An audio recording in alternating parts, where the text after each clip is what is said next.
अस्सलाम वालेकुम जी। उम्मीद करना कि सारे ठीक हो दे। अच्छा जी, इसके दा दूसरा पार्ट और ਉਹ ਸਟੂਡੈਂਟ ਜਿਨ੍ਹਾਂ ਥਿਊਰੀ ਪਾਸ ਕਰ ਲਈਏ ਮੇਰੇ WhatsApp ਨੰਬਰ ਤੇ ਸੈਂਡ ਕਰ ਦਿਓ ਜਿਹਨੂੰ PDF ਮਿਲ ਗਿਆ ਤਾਂ ਕਿ ਦੂਸਰਿਆਂ ਦੋਸਤਾਂ ਨਾਲ ਵੀ ਸ਼ੇਅਰ ਹੋਵੇ। ਔਰ ਨਵੇਂ ਸਟੂਡੈਂਟ ਵਾਸਤੇ ਵੀ ਕੋਰਸ ਜਿਹੜਾ ਹੈ ਚੇਂਜ ਕੋਈ ਨਹੀਂ ਹੋਇਆ, ਇਹੀ ਕੋਰਸ ਹੈ, ਪੂਰੇ ਦਾ ਪੂਰਾ ਕੋਰਸ ਇੱਥੇ ਮੌਜੂਦ ਹੈ ਔਰ ਪੂਰੇ ਦਾ ਪੂਰਾ ਫ੍ਰੀ ਹੈ। ਤੁਹਾਡੀ ਤਿਆਰੀ ਇੱਥੋਂ ਬਿਲਕੁਲ ਫ੍ਰੀ ਹੋ ਜਾਏਗੀ। ਐਪਲੀਕੇਸ਼ਨ ਵੈਬ ਪੈਨ ਤੇ ਗੂਗਲ ਤੋਂ ਡਾਊਨਲੋਡ ਹੋਵੇਗੀ ਐਂਡਰੋਇਡ ਫੋਨ ਦੇ ਵਿੱਚ।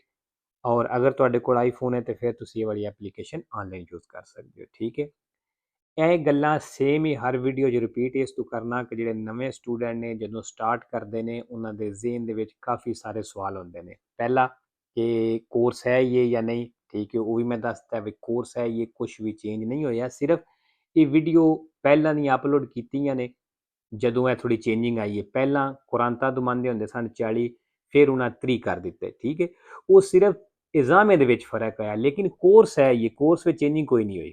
ਠੀਕ ਹੈ, ਤੇ ਦੂਸਰਾ ਕਿ ਕੋਰਸ ਅਸੀਂ ਇੱਥੇ ਪੂਰਾ ਹੈਵੇ ਜਾਂ ਨਹੀਂ ਜੀ। ਪੂਰਾ ਕੋਰਸ ਹੈ ਔਰ ਸਾਰੇ ਦਾ ਸਾਰਾ ਫ੍ਰੀ ਹੈ। ਠੀਕ ਹੈ, ਸਟਾਰਟਿੰਗ ਦੇ ਵਿੱਚ ਇਹ ਜ਼ਿਹਨ ਦੇ ਵਿੱਚ ਸਵਾਲ ਆਉਂਦੇ ਨੇ ਔਰ ਸਾਨੂੰ ਬੁੱਕ ਲੈਣੀ ਚਾਹੀਦੀ ਹੈ ਜਾਂ ਕਿਸੇ ਕੋਲ ਪੜ੍ਹਨਾ ਚਾਹੀਦਾ। ਕਿਸੇ ਚੀਜ਼ ਦੀ ਜ਼ਰੂਰਤ ਨਹੀਂ। ਜਦੋਂ ਤੁਸੀਂ ਹਫਤਾ 10 ਦਿਨ ਪੜ੍ਹੋਗੇ ਤੁਹਾਨੂੰ ਆਪਣੇ ਆਪ ਇਹ ਚੀਜ਼ ਜਿਹੜੀ ਹੈ ਮਹਿਸੂਸ ਹੋ ਜਾਏਗੀ ਵੀ ਅਸੀਂ ਸਾਰਾ ਕੁਝ ਇੱਥੋਂ ਹੀ ਕਰ ਸਕਦੇ ਹਾਂ। ਠੀਕ ਹੈ, ਔਰ ਜਿੰਨੇ ਵੀ इसके ਦੀ ਅਪਲੋਡ ਕਰਨਾ ਮਾਸ਼ਾਅੱਲਾ ਇੱਥੋਂ ਪੜ੍ਹ ਕੇ ਪਾਸ ਹੋ ਰਹੇ ਨੇ। ਇਹ ਤੋਂ ਖੁਦ ਵੀ ਅੰਦਾਜ਼ਾ ਲਾ ਲਓ, ਅਗਰ ਇਹ ਪਾਸ ਹੋ ਰਹੇ ਨੇ ਤੁਸੀਂ ਕਿਉਂ ਨਹੀਂ ਹੋ ਸਕਦੇ। ਠੀਕ ਹੈ, ਤੇ ਚਲੋ ਜੀ ਬਾਕੀ ਦਾ इसके ਦਾ ਵੇਖਦੇ ਹਾਂ।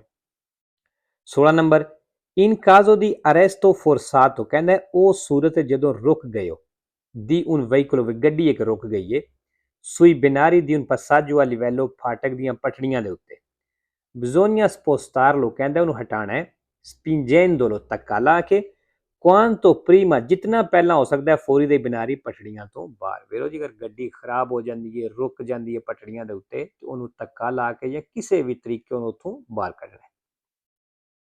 17 ਨੰਬਰ ਦੀ ਤਸਵੀਰ ਵੇਖ ਲਓ। ਗੱਡੀ ਜਿੱਥੇ ਪਹੁੰਚ ਆਈਏ ਇੱਥੋਂ ਕੁਰਸੀਆ ਚੇਂਜ ਆਪਣਾ ਨਹੀਂ ਕਰ ਸਕਦੀ। ਠੀਕ ਹੈ, ਜਿੱਧਰ ਇਹ ਕੁਰਸੀਆ ਜਾਣੇ ਦਾ ਇਜਾਜ਼ਤ ਦੇਵੇਗਾ ਉਧਰ ਹੀ ਜਾ ਸਕਦਾ, ਮਤਲਬ ਸਾਹਮਣੇ। ਵਿਆਜੇਂਦੋ su semi carreggiata, ਕਹਿੰਦੇ semi carreggiate ਚੱਲ ਰਹੇ ਹੋ। ਆਤਰੇ ਕੁਰਸੀ ਹੈ ਜਿਹਦੇ 3 ਕੁਰਸੀਆਂ ਨੇ, come in figura, ਜਿਸ ਤਰ੍ਹਾਂ ਤਸਵੀਰ ਦੇ ਵਿੱਚ ਹੈ। Per svoltare a sinistra, ਖੱਬੇ ਮੁੜਨੇ ਦੇ ਲਈ si deve utilizzare la corsia centrale, ਕਹਿੰਦਾ ਖੱਬੇ ਮੁੜਨੇ ਦੇ ਲਈ ਸੈਂਟਰ ਵਾਲਾ ਕੁਰਸੀਆ ਇਸਤੇਮਾਲ ਕਰਨਾ ਹੈ। ਫਾਲਸੋ, ਖੱਬੇ ਮੁੜਨੇ ਵਾਸਤੇ ਖੱਬਾ ਕੁਰਸੀਆ ਇਸਤੇਮਾਲ ਕਰਨਾ ਹੈ। 18 number, durante la marcia sulle autostrade, ਕਹਿੰਦਾ autostrade ਤੇ ਚਲਦਿਆਂ ਹੋਇਆਂ ਇਸ ਤਰ੍ਹਾਂ ਦੇ ਸਟਮਾਨੇ ਪ੍ਰਿੰਸੀਪਲੀ ਤੇ ਚਲਦਿਆਂ ਹੋਇਆਂ ਇਹ ਓਬਲੀਗਾਟੋਰੀਓ, ਲਾਜ਼ਮੀ ਹੈ, ਜ਼ਰੂਰੀ ਹੈ।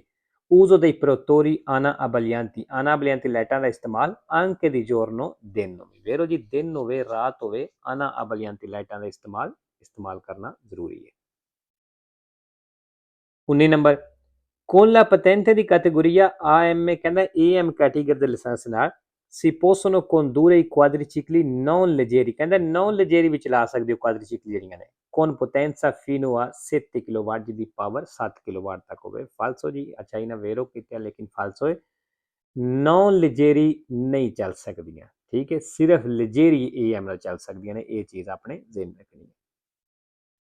20 ਨੰਬਰ, la responsabilità penale, ਕਹਿੰਦਾ ਜਿਹੜੀ penale ਵੇ connessa al sinistro stradale, ਇਹਦਾ ਤਲਕ ਰੋਡ ਐਕਸੀਡੈਂਟ ਦੇ ਨਾਲ ਇਹ esclusa, ਤੇ ਕਹਿੰਦਾ ਇਹ penale ਜਿਹੜੀ esclusa ਹੋ ਜਾਂਦੀ, ਖਤਮ ਹੋ ਜਾਂਦੀ quando si sia prestato soccorso, ਜਦੋਂ ਤੁਸੀਂ ਹੈਲਪ ਕੀਤੀ ਹੈ, ਮਦਦ ਕੀਤੀ ਹੈ, alla vittima, ਜਿਹੜਾ ਹਾਦਸੇ ਦਾ ਸ਼ਿਕਾਰ ਹੋਇਆ ਬੰਦਾ, ਕਹਿੰਦਾ ਉਹਦੀ ਤੁਸੀਂ ਮਦਦ ਕਰ ਦਿੱਤੀ ਹੈ ਤੇ ਫਿਰ penale ਖਤਮ ਹੋ ਜਾਂਦੀ। ਫਾਲਸੋ।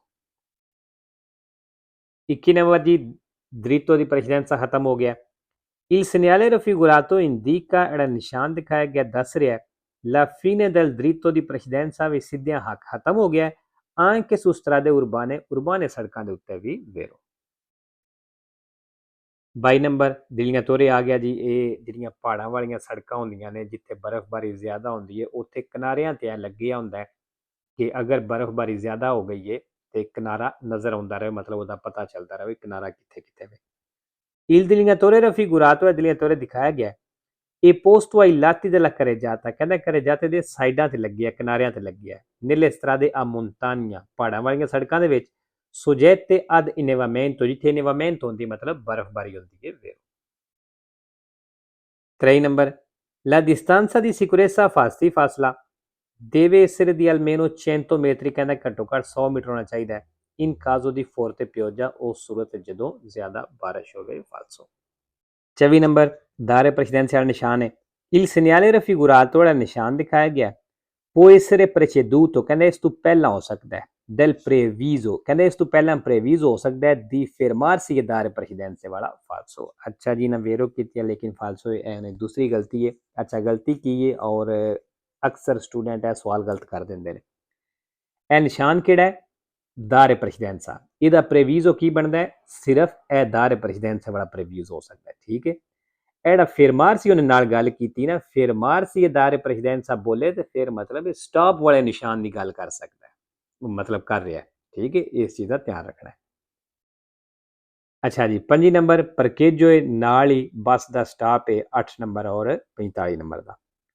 il segnale raffigurato, ਨਿਸ਼ਾਨ ਦਿਖਾਇਆ ਗਿਆ, ਇਹ posto vicino, ਕਹਿੰਦਾ ਨਜ਼ਦੀਕ ਮੌਜੂਦ ਹੈ ad una fermata di autobus, ਬੱਸ ਦੇ fermate ਦੇ vero। 26 number, la distanza di sicurezza fasti, ਫਾਸਲਾ dipende, ਕਹਿੰਦਾ ਡਿਪੈਂਡ ਕਰਦਾ ਹੈ dell'attenzione e concentrazione del conducente, driver ਦੇ ਧਿਆਨ ਕਰਨੇ ਤੇ durante la guida, ਡਰਾਈਵਿੰਗ ਦੇ ਦੌਰਾਨ। ਵੇਰੋ ਜੀ, ਇਸ ਚੀਜ਼ ਤੇ ਡਿਪੈਂਡ ਕਰਦਾ ਹੈ। 27 ਨੰਬਰ, ਅੱਛਾ ਇਹ ਤਸਵੀਰ ਬਿਲਕੁਲ ਹੀ ਆਸਾਨ ਹੈ। ਐਲ ਗੱਡੀ ਜਿਹੜੀ ਬਲੈਕ ਹੈ ਉਹਨੂੰ ਨਹੀਂ ਵੇਖਣਾ ਕਿਉਂਕਿ ਉਹ ਚੌਕ ਗੁਜ਼ਰ ਚੁੱਕੀ ਹੈ ਪਿੱਛੇ, ਫਿਰ 3 ਹੀ ਰਹਿ ਜਾਂਦੀਆਂ ਤੇ 3 ਬਿਲਕੁਲ ਹੀ ਆਸਾਨ ਨੇ, ਆਰ ਡੀ ਤੇ B. Secondo le norme di precedenza, ਹੱਕ ਵਾਲੇ ਕਾਨੂੰਨ ਦੇ ਮੁਤਾਬਕ possono impegnare incrocio, ਕਹਿੰਦਾ ਚੌਕ ਨੂੰ ਬਿਜ਼ੀ ਕਰ ਸਕਦੀਆਂ ਨੇ rappresentato in figura, ਜਿਹੜਾ ਤਸਵੀਰ ਦਿਖਾਇਆ ਗਿਆ il veicolo B, ਕਹਿੰਦਾ ਜਿਹੜੀ B ਗੱਡੀ ਹੈ prima degli altri veicoli, ਦੂਸਰਿਆਂ ਨਾਲੋਂ ਪਹਿਲਾਂ ਚੌਕ ਨੂੰ ਬਿਜ਼ੀ ਕਰ ਸਕਦੀ, ਮਤਲਬ ਚੌਕ ਤੇ ਪਹਿਲਾਂ ਜਾ ਸਕਦੀ। ਫਾਲਸੋ ਜੀ, B ਸਭ ਨਾਲੋਂ ਐਂਡ ਤੇ ਜਾਏਗੀ। 28 ਨੰਬਰ ਜੀ, ਪਨੇਲੋ ਆ ਗਈ ਹੈ। ਇਹ ਪਨੇਲੋ ਗੱਡੀ ਦੇ ਪਿੱਛੇ ਕਦੋਂ ਲੱਗਦੀ ਹੈ? ਜਦੋਂ ਗੱਡੀ ਦੇ ਪਿੱਛੇ ਸਮਾਨ ਵਧਿਆ ਹੋਵੇ। il pannello raffigurato, ਜਿਹੜੀ ਪਨੇਲੋ ਦਿਖਾਈ ਗਈ ਹੈ, può essere sostituito, ਕਹਿੰਦਾ ਇਹ ਚੇਂਜ ਹੋ ਸਕਦੀ ਹੈ da una bandiera di colore rosso, ਲਾਲ ਕਲਰ ਦਾ ਬੰਦੇਰਾ ਹੋਵੇ, ਝੰਡਾ ਹੋਵੇ, ਕਪੜਾ ਹੋਵੇ, ਕਹਿੰਦਾ ਉਹਦੇ ਨਾਲ ਚੇਂਜ ਹੋ ਸਕਦੀ ਹੈ delle dimensioni di 50 per 50 centimetri, falso ਜੀ। ਅੱਛਾ, ਚੇਂਜ ਕਿਸ ਤਰ੍ਹਾਂ? ਮਤਲਬ ਤੁਸੀਂ ਇਸ ਪਨੇਲੋ ਦੀ ਜਗ੍ਹਾ ਤੇ ਕਹਿੰਦਾ ਕਪੜਾ ਵੀ ਲਾ ਸਕਦੇ ਹੋ, falso। 29 number, i conducenti di veicoli a due ruote, ਜਿਹੜੇ ਦੋ ਟਾਇਰਾਂ ਵਾਲੀ ਗੱਡੀਆਂ ਦੇ ਡਰਾਈਵਰ ਨੇ, essendo meno facilmente visibili in distanza, ਕਹਿੰਦੇ ਦੂਰੋਂ ਘੱਟ ਨਜ਼ਰ ਆਉਂਦੇ ਨੇ durante le ore notturne, ਰਾਤ ਦੇ ਟਾਈਮ ਨੂੰ, devono in ogni caso circolare, ਕਹਿੰਦੇ ਇਹਨਾਂ ਲਾਜ਼ਮੀ ਚੱਲਣਾ ਵੇ ਕੋਈ ਪ੍ਰੋਤੋਰੀ ਅਬਲਿਆਂਤੀ accesi, ਅਬਲਿਆਂਤੀ ਲਾਈਟ ਆਨ ਕਰ, ਕਹਿੰਦਾ ਇਹਨਾਂ ਚੱਲਣਾ ਹੈ, falso ਜੀ। ਅੱਛਾ ਜੀ, ਅਬਲਿਆਂਤੀ ਕੁਛ ਹੈ ਵੇ ਨਿਸ਼ਾਨੀ, ਇਹ ਪੁੱਛ ਲਵੇ ਜੇ, ਮੈਨੂੰ ਸਹੀ ਯਾਦ ਨਹੀਂ, ਮੇਰੇ ਖਿਆਲ ਸੈਂਪਰੇ falso ਤੇ ਦੋ ਵੇਰੋ ਨੇ, ਲੇਕਿਨ ਪੁੱਛ ਲਵੇ ਜੇ। 3 number, per diminuire il rumore, ਕਹਿੰਦਾ ਸ਼ੋਰ ਨੂੰ ਘਟਾਉਣੇ ਦੇ ਲਈ ਇਹ necessario, ਜ਼ਰੂਰੀ ਹੈ far sostituire la marmita rovinata, ਜਿਹੜਾ ਸਿਲੈਂਸਰ ਟੁੱਟਿਆ ਕਹਿੰਦਾ ਉਹਨੂੰ ਚੇਂਜ ਕਰਨਾ ਜ਼ਰੂਰੀ ਹੈ con una approvata, ਉਹਦੇ ਨਾਲ ਜਿਹੜਾ approvata ਵੇ, ਮਨਜ਼ੂਰ ਸ਼ੁਦਾ ਵੇ, ਪਾਸ ਹੈ per quel tipo di veicolo, ਇਸ ਗੱਡੀ ਦੇ ਵਾਸਤੇ vero। ਅੱਛਾ ਜੀ, sostituire ਆਇਆ ਹੈ, ਇਹ ਵੀ ਨਿਸ਼ਾਨੀ ਹੈ, ਇਹ ਵੀ ਪੁੱਛ ਲਵਿਆ ਜੇ। ਤੇ ਲੋ ਜੀ, ਅੱਜ ਦੀ ਵੀਡੀਓ ਖਤਮ ਕਰਨੀ ਹੈ, ਇਨਸ਼ਾਅੱਲਾ ਮਿਲਦੇ ਹਾਂ ਨੈਕਸਟ ਵੀਡੀਓ ਤੇ। ਓਕੇ ਜੀ।